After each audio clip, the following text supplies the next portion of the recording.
I'm here with disturbing news about our favorite gadgets, cell phones, tablets, Wi-Fi, etc. Putting it bluntly, they are damaging the living cells in our bodies and killing many of us prematurely.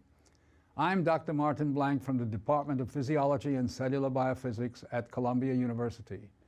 It is distressing for me and more than 160 colleagues who today are petitioning the United Nations requesting that they address this problem. We are scientists and engineers, and I am here to tell you we have created something that is harming us, and it is getting out of control. Before Edison's light bulb, there was very little electromagnetic radiation in our environment. The levels today are very many times higher than natural background levels and are growing rapidly because of all the new devices that emit this radiation. An example that a lot of us have in our pockets right now is the cell phone. One study shows that as cell phone usage has spread widely, the incidence of fatal brain cancer in younger people has more than tripled. We are putting cellular antennas on residential buildings and on top of hospitals where people are trying to get well. Wireless utility meters and cell towers are blanketing our neighborhoods with radiation.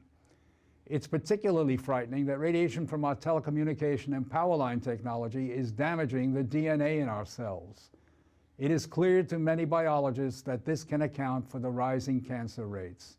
Future generations, our children, are at risk. These biologists and scientists are not being heard on the committees that set safety standards. The biological facts are being ignored, and as a result, the safety limits are much too high. They are not protective. More protection will probably result from full disclosure of possible conflicts of interest between regulators and industry. Rising exposure to electromagnetic radiation is a global problem. The World Health Organization and international standard-setting bodies are not acting to protect the public's health and well-being. International exposure guidelines for electromagnetic fields must be strengthened to reflect the reality of their impact on our bodies, and in particular, on our DNA. Although we are still in the midst of a great technological transformation, the time to deal with the harmful biological and health effects is long overdue. We are really all part of a large biological experiment without our informed consent. To protect our children, ourselves, and our ecosystem, we must reduce exposure by establishing more protective guidelines.